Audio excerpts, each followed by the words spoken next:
प्रद्युम्न जी, एक चर्चा आम हो गई है 8 तारीख के जी कि जो आने वाला समय है वो कांग्रेस पार्टी का और भी अंधकार में है जी। और कांग्रेस पार्टी के पास जो इनेलो का यानी कि जो देवीलाल मूड का जो वोट आया था बीजेपी को हराने के लिए, वह अब कांग्रेस के पास नहीं रहेगा और कांग्रेस बिल्कुल गर्त में चली जाएगी, यानी कि कांग्रेस का अस्तित्व खतरे में है। इस बात में कितनी सच्चाई है? देखो, निश्चित रूप से अगर कांग्रेस पार्टी अभी भी नहीं संभली, हाँ तो जिस तरह के हालात उनके लिए, चाहे गुजरात में हो जी, जहां वर्षों से कांग्रेस सत्ता में नहीं है, बिल्कुल, चाहे उत्तर प्रदेश में हो, हाँ जो भारत का सबसे बड़ा राज्य है जी, और चाहे वो बिहार में हो, चाहे दिल्ली में हो, ठीक है, जिस तरह के हालात इन राज्यों में कांग्रेस पार्टी के हैं, ठीक है, कि वहां उनका विधायक बनने के लिए भी एक विधायक बनने के लिए बहुत एडी चोटी का जोर लगता है, ठीक है, और फिर भी कई बार शून्य पर आ जाता है मामला। अब हालात ये हैं कि हरियाणा प्रदेश में पिछली 3 योजनाओं से, ठीक है, लगातार कांग्रेस पार्टी सत्ता से बाहर हो गई है।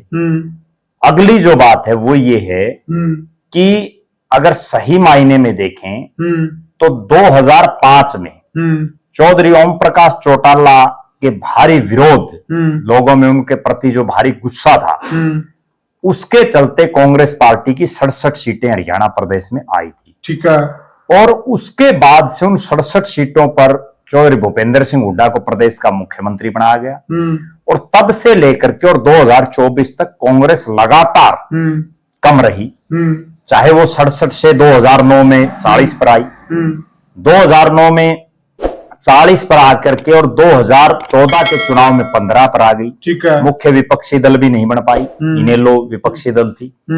उसके बाद 2019 में वो 31 पर आ गई। अब जब पूरा ऐसा लग रहा था और पूरे हरियाणा प्रदेश में इस तरह से एक माहौल क्रिएट किया गया था कि कांग्रेस तो 2/3 बहुमत दोबारा से आएगा, ठीक है, तब भी वो 37 पर अटक करके रह गई, ठीक है, और उन 37 में भी मुझे कहने में कोई संकोच नहीं कि कुछ सीटें बीजेपी अपनी कमियों से आ रही है। अच्छा, जहां जो उनके प्रत्याशी थे, उनके प्रत्याशियों का विरोध रहा, जिसकी वजह से कहीं ना कहीं जो है कांग्रेस पार्टी 37 तक पहुंच पाई। अब हालात ये हैं कि अगर कांग्रेस पार्टी नहीं सुधरी, आप देख लेना, जो पिछले 2 साल में भारतीय जनता पार्टी से लेकर के और बहुत से नेता कांग्रेस में शामिल हुए, अब वो एक बार फिर से सोचने पर मजबूर हो जाएंगे कि आपको विपक्ष में ही रहना है, ठीक है, या आपको सत्ता के साथ आना है, ठीक है। और अगली बड़ी बात यह है कि इतने बड़े मोमेंटम के बावजूद एक बहुत बड़ा किसान आंदोलन देश में हुआ, और हरियाणा चूंकि कृषि प्रधान राज्य है, बिल्कुल, और यहाँ का जो किसान वर्ग है, विशेषकर जो किसान आंदोलन था, उसमें हरियाणा और पंजाब 2 ही स्टेट के किसान सबसे ज्यादा संख्या में थे, बिल्कुल, और पूरे हरियाणा प्रदेश में छोटे से लेकर के और बड़े गांव तक वो किसान आंदोलन चला। 13 महीने के आंदोलन के बाद मोदी की सरकार झुकी और उन्होंने किसानों की मांगे मानते हुए वो कृषि कानून उल्टे लिए। तब से देश और प्रदेश में और विशेषकर जो किसान बेल्ट है उसमें इस तरह की एक हालात बन गई थी कि अब बीजेपी से लोग पिंड छुटवाना चाहते हैं, विशेषकर किसान वर्ग, ठीक है, और उन लोगों ने इस तरह से बम्पर वोटिंग करने का एक तरह से प्रयास भी किया कि कांग्रेस आ जाए और बीजेपी चली जाए। लेकिन कुछ एक जो चौधरी टाइप के लोग थे, कुछ एक जो ऐसे लोग थे जो केवल तिल्की मारने में विश्वास रख रहे थे, केवल हा हुल्ला कर रहे थे, उन लोगों की वजह से जो समाज का एक बहुत बड़ा वर्ग है वो कहीं ना कहीं कांग्रेस की बजाय बीजेपी की तरफ चला गया। अच्छा, जब तक एक बड़ी बात मैं बताता हूं, और उससे कांग्रेस के जो रणनीतिकार हैं या जो कांग्रेस का शीर्ष नेतृत्व है वो ये समझ जाएगा कि आखिर कमी कहां है। कमी ये है कि सन 2000 से पहले चौधरी भजनलाल कांग्रेस का एक चेहरा थे और दूसरी तरफ चौधरी देवीलाल एक चेहरा थे। गैरजाट जो मतदाता हैं वो चौधरी भजनलाल को अपना फेस मान रहे थे, और जो जाट मतदाता हैं वो चौधरी देवीलाल को अपना फेस मान रहे थे, और जो न्यूट्रल से लोग थे वो चौधरी बंसीलाल की तरफ देख रहे थे, क्योंकि चौधरी बंसीलाल भले ही जाट परिवार में उन्होंने जन्म लिया, लेकिन उसके बावजूद वो जो है तमाम जो वर्ग थे उनके लिए एक सर्वमान्य नेता बन चुके थे। उनकी छवि भी इस तरह की थी। उन्होंने कभी अपने आप को ये शो नहीं किया कि मैं जाट नेता हूं या मैं एक जाति विशेष का नेता हूं। उसके बाद 2000 में चौधरी ओम प्रकाश चौटाला प्रदेश के मुख्यमंत्री बने और जो जाट वोट था वो चौधरी ओम प्रकाश चौटाला, जाट वोट कह लीजिए, किसान वोट कह लीजिए, वो कहीं ना कहीं चौधरी ओम प्रकाश चौटाला की तरफ शिफ्ट था। ठीक है। 2005 के चुनाव में चौधरी भजनलाल के नेतृत्व में प्रदेश अध्यक्ष थे वो कांग्रेस के, और कांग्रेस ने चुनाव लड़ा।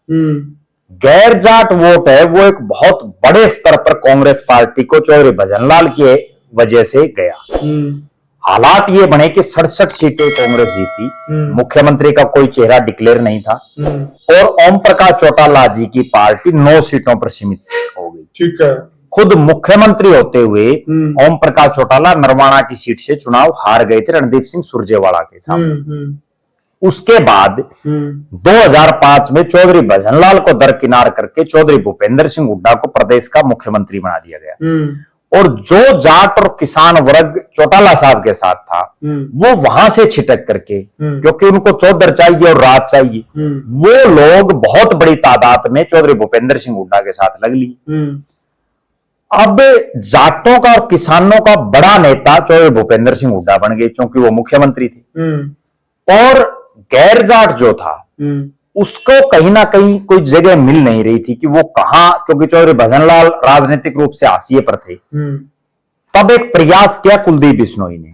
कुलदीप बिश्नोई ने हरियाणा जनहित कांग्रेस बनाई और बहुत बड़ी तादाद में गैर जाट लोग उनके साथ लगे। उसका मामला ये हुआ कि उनकी 6 सीटें आई, और हरियाणा प्रदेश के इतिहास की उन्होंने रोहतक में 2 दिसंबर 2007 को बहुत बड़ी रैली की। हालांकि उस रैली में कुलदीप बिश्नोई एक राजनीतिक भूल कर गए, और अगर वो उस दिन इस्तीफा दे देते अपनी सांसदी से, वो भिवानी से सांसद थे, 2 मुख्यमंत्री जो लोग रह चुके उनके बेटों को उन्होंने हरा था, चौधरी सुरेंद्र सिंह और अजय सिंह चौटाला, जिनके पिताजी सिटिंग सीएम थे। लेकिन वो उतना जो है हौसला नहीं रख पाए, और एक राजनीतिक भूल की वजह से अजका, जिसका बहुत बड़ा ग्राफ उठना था, वो ग्राफ उनका 6 सीटों पर आ गया। उसके बाद चौधरी भूपेंद्र सिंह हुड्डा ने जोड़ तोड़ करके अजका को तोड़ करके और दोबारा से सत्ता प्राप्त कर ली। 2009 में भी जो किसान और जाट वर्ग था वो बड़े स्तर पर जो है भूपेंद्र सिंह हुड्डा के साथ ही रहा। उसी दौरान एक ऐसे हालात बने प्रदेश में कि 2013 की जनवरी में चौधरी ओम प्रकाश चौटाला और अजय सिंह चौटाला को जेल हो गई। ठीक है। और उस जेल के बाद हरियाणा प्रदेश में इनेलो, चूंकि एक विपक्ष की बड़ी पार्टी थी, क्षेत्रीय पार्टी थी और सक्षम पार्टी थी, वो पार्टी धीरे धीरे कमजोर होती गई। जब 2 बड़े नेता पार्टी के जेल में चले जाएं तो निश्चित रूप से पार्टी पर एक डेंट लग जाता है।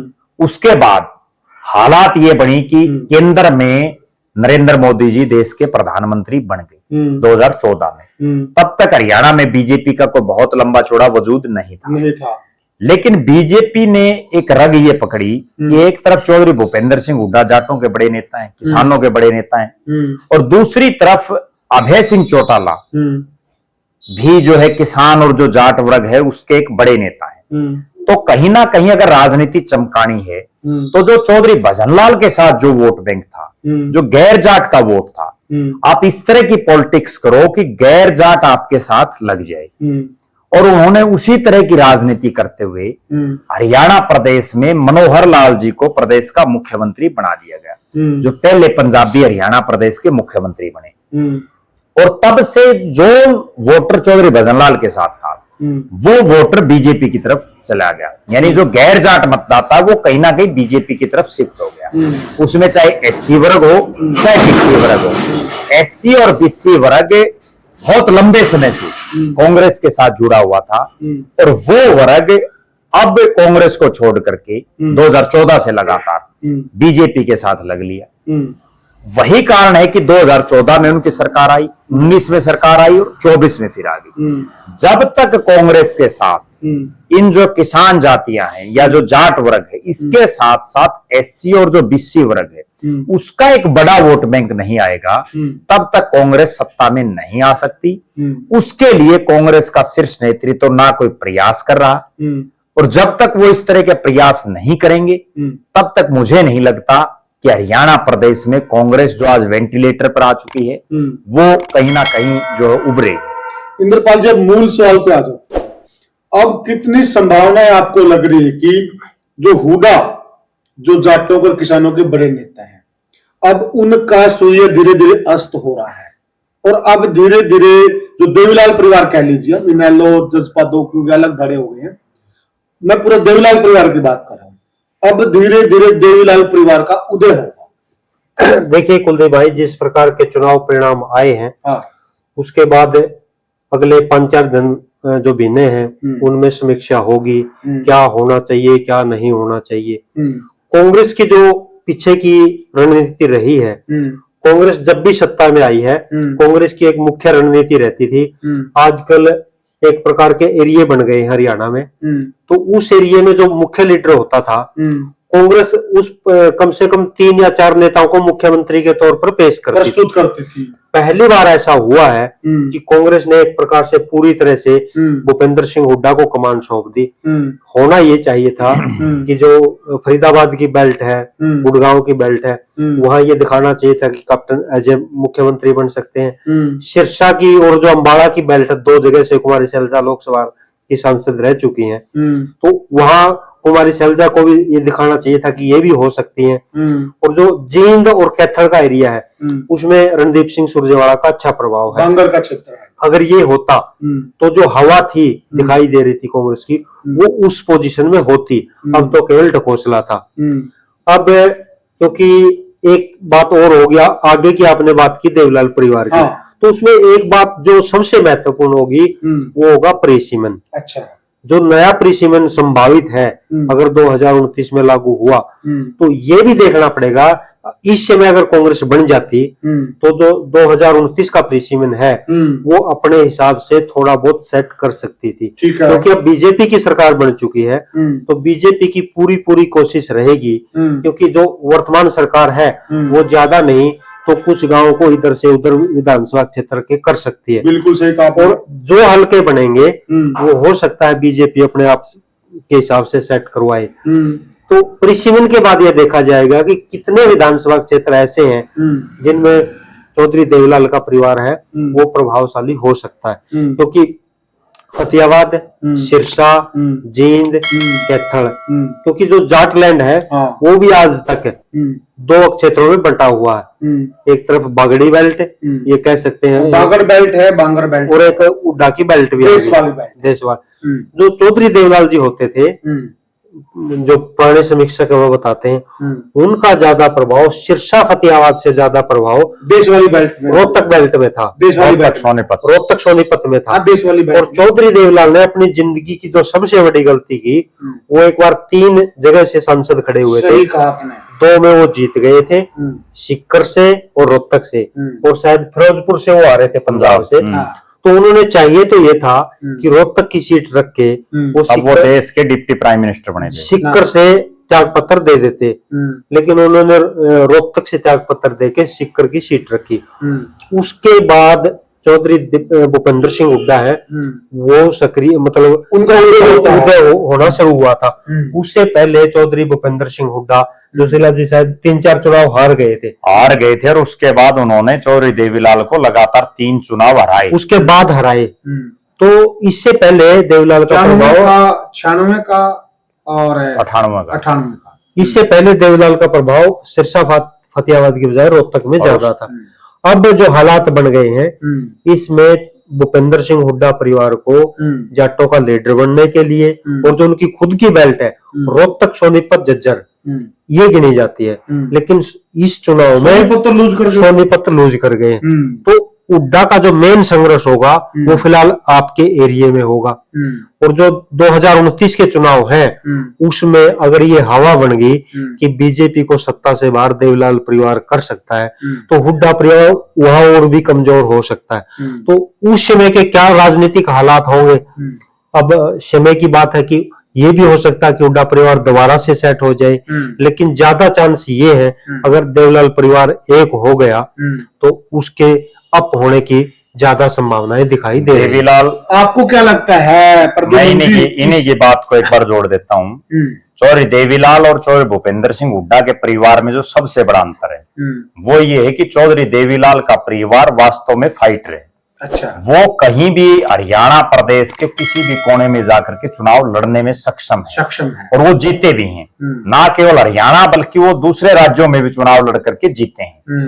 जबकि चौधरी भूपेंद्र सिंह हुड्डा का परिवार अपने रोहतक को छोड़ करके जब उन्होंने सोनीपत से चुनाव लड़ा चौधरी भूपेंद्र सिंह हुड्डा ने, तो भी वो हार गए और इस बार उनकी हिम्मत तक नहीं हुई कि रोहतक से बाहर कहीं जाकर के वो चुनाव लड़े। तो जो एक बात और है इसमें जी, 2019 का जो चुनाव था जी, उसमें एक चर्चा चली थी कि दीपेंद्र हुड्डा नानंद विधानसभा क्षेत्र से चुनाव लड़ सकते हैं।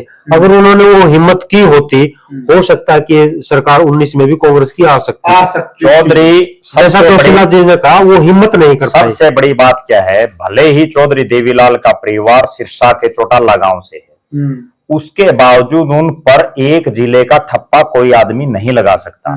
जबकि चौधरी भूपेंद्र सिंह हुड्डा का परिवार अपने रोहतक से बाहर निकलने की हिम्मत नहीं कर पाता। गोहाना से भी तो लड़ सकते थे। अगर इसी चुनाव में, अब जो 2024 का चुनाव हुआ, इस चुनाव में भी हुड्डा परिवार का कोई एक सदस्य रोहतक से बाहर चुनाव लड़ने की हिम्मत कर लेता तो उसका असर आसपास के 20 हलकों में पड़ता है। और चौधरी देवीलाल के परिवार की एक खूबी है कि वो बारडा से भी जाकर के विधायक बन गए, वो दातारामगढ़ से जाकर के विधायक बन गए, वो नौर से जाकर के विधायक बन गए, वो सीकर से जाकर के एमपी बन गए, वो रोहतक से जाकर के सांसद बन गए, उन्होंने मैम में जाकर के चुनाव लड़ लिया, सोनीपत में जाकर के चुनाव लड़ लिया। जबकि किसी और में चुनाव लड़ लिया, बरवाड़ा, गिराए, आदमपुर, तोशाम, ये तो वो इलाका है जो सिरसा के बिल्कुल साथ नजदीक है। लेकिन आप ये देखिए कि उन्होंने दूर दूर कहां तक चुनाव लड़े। और अब भी उनकी एक बड़ी, उनके परिवार की अगर एक खूबसूरती देखें, सिरसा चौधरी भूपेंद्र सिंह हुड्डा के परिवार से केवल इकलौते चौधरी भूपेंद्र सिंह हुड्डा चुनाव लड़ रहे थे। जबकि चौधरी देवीलाल के परिवार से अगर हम सिलसिलेवार बात करें एलनाबाद की सीट की, तो वहां अभय सिंह चौटाला चुनावी मैदान में थे। अगर बात करें रानिया की, वहां चौधरी रणजीत सिंह और अर्जुन चौटाला मैदान में थे। बात करें डबवाड़ी की, वहां दिग्विजय चौटाला, आदित्य चौटाला और अमित सियाग तीनों चुनावी मैदान में थे। उचाना की, और एक और सबसे खास बात, फाइटर का तभी पता चलता, हार जीत कुछ भी हो, सुनैना भी चुनाव लड़ रही, हार जीत कुछ भी हो, दुष्यंत चौटाला को यह पता था कि आपकी उचाना में रेरे माटी होनी है। उसके बावजूद ये चीज दर्शाता है कि आप राजनीति में कितने लंबे चल सकते हो। की बात है। उसके बावजूद उनको ये पता कि आपकी जमानत जब्त होनी है, उसके बावजूद उचाना से चुनाव लड़ना। सुनैना चौटाला को खुद को ये पता था कि फतेहाबाद से आप चुनाव नहीं जीत सकती, आपकी जमानत जब्त होनी है, उसके बावजूद फतेहाबाद में चुनाव लड़ना, लोकसभा का चुनाव हिसार से लड़ना। तो जब तक आपके अंदर एक फाइटर नहीं है तब तक आप चुनाव नहीं जीत सकते, आप एक नेता नहीं बन सकते। आज भले ही चौधरी भूपेंद्र सिंह हुड्डा 9.5 साल प्रदेश के मुख्यमंत्री बन गए, उसके बने रहे। दीपेंद्र सिंह हुड्डा 4थी बार सांसद बन गए, और बल्कि राज्यसभा को अगर इंक्लूड कर दें तो 5वीं बार बन गए। उसके बावजूद उनको पूरे प्रदेश का नेता नहीं कहा जा सकता, क्योंकि वो आज भी उन पर जो ठप्पा लगा हुआ है कि ये रोहतक के नेता हैं। और वही एक कारण है कि हरियाणा प्रदेश में 3 योजना से कांग्रेस हार रही है। जब तक आप प्रदेश को साथ लेकर के नहीं चलोगे, यही दीपेंद्र सिंह हुड्डा हिम्मत करते या चौधरी भूपेंद्र सिंह हुड्डा हिम्मत करते, किलोई एक सेफ सीट है, उस किलोई को छोड़ करके आप बारडा से चुनाव लड़ते, आप आसपास के एरिया में एक मैसेज जाता कि इतना बड़ा नेता आया है, ये हमारा। अब बीजेपी क्यों कामयाब है, आप एक चीज देखिए, मनोहर लाल खट्टर जी रोहतक के हैं, बनियानी और निंदाना गांव, उनको करनाल से चुनाव लड़ा दिया। नायब सिंह सैनी नारायणगढ़ के हैं, उनको पहले करनाल से लड़ा दिया, अब लाडवा से लड़ा दिया, ताकि उसको एक प्रदेश का नेता किसी तरह से बनाया जाए। जब तक वो ये नहीं करेंगे तब तक बात नहीं बनेगी। और अब भी मेरा एक सुझाव है, हालांकि चौधरी भूपेंद्र सिंह हुड्डा राजनीतिक समझ उनकी बहुत बड़ी है और बहुत बड़ा एक्सपीरियंस है, उनको बड़ा दिल दिखाते हुए अगर 2029 में कांग्रेस को वापसी करनी है तो उनको तुरंत प्रभाव से सक्रिय राजनीति से संन्यास लेकर के और दीपेंद्र सिंह हुड्डा को आगे करके और जो नए लोग हैं उनको मौका देना चाहिए। नेता प्रतिपक्ष जो 5 साल वो रहे हैं, उस नेता प्रतिपक्ष के पद को छोड़ करके और किसी नए युवा को वो मौका दें। इसमें प्रद्युम्न भाई दोनों से आपसे मेरा सवाल है। देखिए, एक इनेलो या उसका लोकदल का जो वोट है उसको बाजना वोट बोलते जी, और वो वास्तव में फाइटर वोटर भी है जी, वो बहुत मजबूत है जी, और बूथ पे खड़ा होकर बहुत अच्छे से वो लड़ाई भी लड़ता है जी, और कहीं न कहीं वो आपका खुद का वोट तो डालता है, दूसरों के वोट को भी वो डलवाता और प्रभावित करता है। जी, बहुत मजबूत वोटर है ये लोकदल का जो वोट जी, यह वोटर बीजेपी को हराने के लिए कांग्रेस के पास गया था जी, और अब वो निराश है। उससे जो बातें हो रही लगातार, वो ये कह रहा कि हम लोग तो एक मकसद के तहत गए थे, वो मकसद हमारा पूरा नहीं हुआ, तो आप क्या मान के चलते कि यह वोटर दोबारा से लोकदल के पास आएगा? देखो, मेरा ऐसा मानना है कि चौधरी ओम प्रकाश चौटाला हूं, अभय सिंह चौटाला हूं या अजय सिंह चौटाला हूं, उनकी जो भाषण देने की शैली है वो अपने कार्यकर्ताओं में एक एनर्जी बूस्ट करते हैं। ठीक कहा। और मुझे बड़ी याद है ये सारी चीजें, आज से 20-25 साल पहले भी चौधरी ओम प्रकाश चौटाला ये बोलते थे अपनी जनसभाओं में कि वोटिंग के दिन अगर 5 बजने में 1 मिनट रह जाए और अगर प्रेजाइडिंग ऑफिसर या जो पोलिंग करवा रहा वो अधिकारी गेट बंद कर दे तो गेट को लात मार करके खोल देना, बाकी मैं अपने आप देख लूंगा। क्या बात है। जो आदमी अपने कार्यकर्ता को इतना कहे तो निश्चित रूप से उसके कार्यकर्ता का एक जो उत्साह है, उसके कार्यकर्ता का एक जो मनोबल है वो कहीं ना कहीं बढ़ जाता है। दूसरी तरफ चौधरी भूपेंद्र सिंह हुड्डा हो और दीपेंद्र सिंह हुड्डा हो, मुझे ये कहने में भी कोई गुरेज नहीं है कि भाषण देने के मामले में ओम प्रकाश चौटाला के वो नजदीक भी नहीं, बिल्कुल नहीं है। जो ओम प्रकाश चौटाला की आज 90 साल की उम्र में भी उनकी जो एक भाषण देने की कला है, कहीं ना कहीं दोनों पिता पुत्रों को, चौधरी भूपेंद्र सिंह हुड्डा और चौधरी दीपेंद्र सिंह हुड्डा को अपने अंदर परिवर्तन करना होगा। जब तक वो अपने अंदर परिवर्तन नहीं करेंगे, ये जो 37 सीटें आई हैं, मत जो वोट बैंक है, जो मत जो डले हैं वो लगभग दोनों को बराबर हैं, कुछ 1000 का डिफरेंस है। जिन लोगों ने आपको वोट डाला है उनको आपको 5 साल अपने साथ जोड़े रखना है। सबसे बड़ी अब जो अग्नि परीक्षा है चौधरी भूपेंद्र सिंह हुड्डा और उनके परिवार की, वो यही है कि जिन लोगों ने जिस उम्मीद में आपको वोट डाला है, अगर आप उनको 5 साल अपने साथ नहीं जोड़े रखे तो निश्चित रूप से आगे जो अब 37 आई है, 37 के नजदीक नहीं रहेंगे, इनको भी लूज करेंगे। तो कहीं ना कहीं वो आप कैसे जोड़ रखेंगे? आपको अपने कार्यकर्ताओं को, अपने नेताओं को, अपने सपोर्टरों को, जो लोग आपके साथ लगे हुए थे, उनको कहीं ना कहीं मोटिवेट करने की जरूरत है। लेकिन मुझे नहीं लगता कि अभी तक जो 2-3 दिन का समय गया है उसमें मोटिवेट की कहीं कोई इस तरह की कोई बात अभी तक आई है, क्योंकि जिम्मेवारी भी तो नहीं ले रहे। उनको अपनी जो हार हुई है उसकी जिम्मेवारी लेते हुए एक एक कार्यकर्ता, एक एक नेता में एक एनर्जी बूस्ट करने की जरूरत है। वरना एक खास बात मैं बताता हूं, 8 तारीख को जो ही परिणाम आया तब से लेकर के और अब तक कांग्रेस के बहुत से जो सपोर्टर थे वो मुद्दे मुंह पड़े हुए हैं। उनको ये समझ नहीं आ रहा कि ये बनी क्या, क्योंकि उनके दिमाग में तो ये थी जिस तरह के सब्जबाज दिखाए जा रहे थे कि 50 वोट डालो आपको नौकरी देंगे, फला। मेरे पास भी कईयों के फोन आए कि भाई सरकार नहीं बनी वरना नौकरी लग जाती। मतलब उनकी सोच देखो आप कहां तक है। तो बहुत से इस तरह के जो नेताओं ने इस तरह के जो सब्जबाज लोगों को दिखाए, उल्टे पड़ गए। वो तमाम जो है उल्टे तो पड़ गए, लेकिन उन लोगों के दिमाग में जो एक फितूर बड़ा हुआ बैठा था उसको भी कहीं ना कहीं रोके रखना है। वरना ये अगर एक बार छिटक गया ना, इनेलो का वोट बैंक इसी तरह का है कि अगर एक बार छिटक गया तो दोबारा नहीं आएगा। कितनी संभावना है इंद्रपाल जी की वो वोट बैंक दोबारा से लोकदल की तरफ जाएगा? देखिए कुलदीप भाई, सबसे बड़ी बात तो इसमें ये रहेगी कि ये परिवार एक होता है या नहीं होता, ये बहुत बड़ी बात होगी। अच्छा। और उसके बाद अगर एक नहीं हुआ तो फिर मैनेजमेंट के हिसाब से बढ़िया कौन रहेगा? अच्छा। अभय चौटाला के बारे में कहा जाता है कि वो गुस्सेल हैं, लेकिन उन्होंने बहुत परिवर्तन अपने व्यवहार में किया है। और दुष्यंत चौटाला की अपनी अलग रणनीति है। अगर ये एक नहीं हुए तो फिर ये देखा जाएगा कि इनमें से आगे जाने की स्थिति में कौन है। पिछली बार आप देखिए दुष्यंत चौटाला जेजेपी को बहुत अच्छा खासा वोट आया था।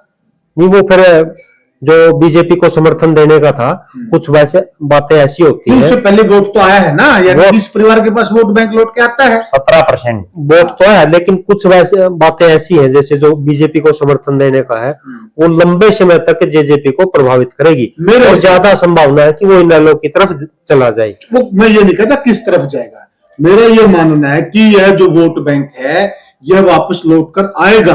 कुलदीप भाई, ये बीजेपी को हराने के लिए गया था, वहां सेट नहीं था, केवल एक उद्देश्य था किसी भी तरीके से बीजेपी बाहर हो जाए, वो हो नहीं पाया। इनेलो को सबसे बड़ा जो सेटबैक मिला वो मिला अभय सिंह चौटाला की हार से। अगर अभय सिंह चौटाला चुनाव जीत जाते, भले ही ये जो 2 विधायक बने ये जीते हारे कोई फर्क नहीं पड़ता, लेकिन अभय सिंह चौटाला अगर खुद चुनाव जीत जाते तो उनकी पार्टी खड़ा होने में बहुत ज्यादा गति मिलती, क्योंकि वो विधानसभा में गरज थे। विधानसभा की बात जो शीला जी ने की है, ये भी सुनने में आया है कि बहुत से जो लोग हैं वो पहले लोग विधानसभा की कार्रवाई नहीं देखते थे, बहुत से तो इसलिए देखते हैं कि अभय सिंह चौटाला क्या करेंगे। वो एक ही ऐसा है जो सबकी बोलती बंद कर देता है। तो जोशीला जी ने बात बिल्कुल सही कही कि अभय सिंह जीत जाते, सीट चाहे एक आ जाती, उन दो से ये ज्यादा प्रभावी थे। और बात कांग्रेस की हो रही थी, तो कांग्रेस की बात हो रही थी, तो जो ये चुनाव है ये पिड्डी परिवर्तन का चुनाव है।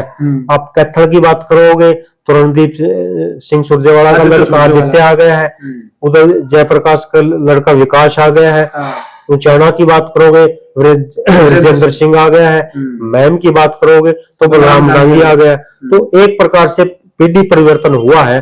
तो इसमें ये देखना है कि इनमें दीपेंद्र सिंह हुड्डा अपना प्रभाव जमा पाते हैं या फिर ऐसे ही खींचतान आगे भी चलती रहेगी। तो साथियों, यह हमने चर्चा की कि जो लोकदल मूड का वोट बैंक है, क्या वो दोबारा से लोकदल के पास चला जाएगा और दोबारा से वो पार्टियां मजबूत हो जाएंगी और कांग्रेस का जो सूर्य धीरे धीरे अस्त हो रहा वो बिल्कुल गर्त में चला जाएगा। आप क्या सोचते हैं, आपके क्या राय है, हमें कमेंट सेक्शन के जरिए जरूर बताइएगा। साथियों, आपसे निवेदन और प्यार हमेशा आपका मिलता रहता है और ज्यादा हम आपके प्यार की उम्मीद करते हैं।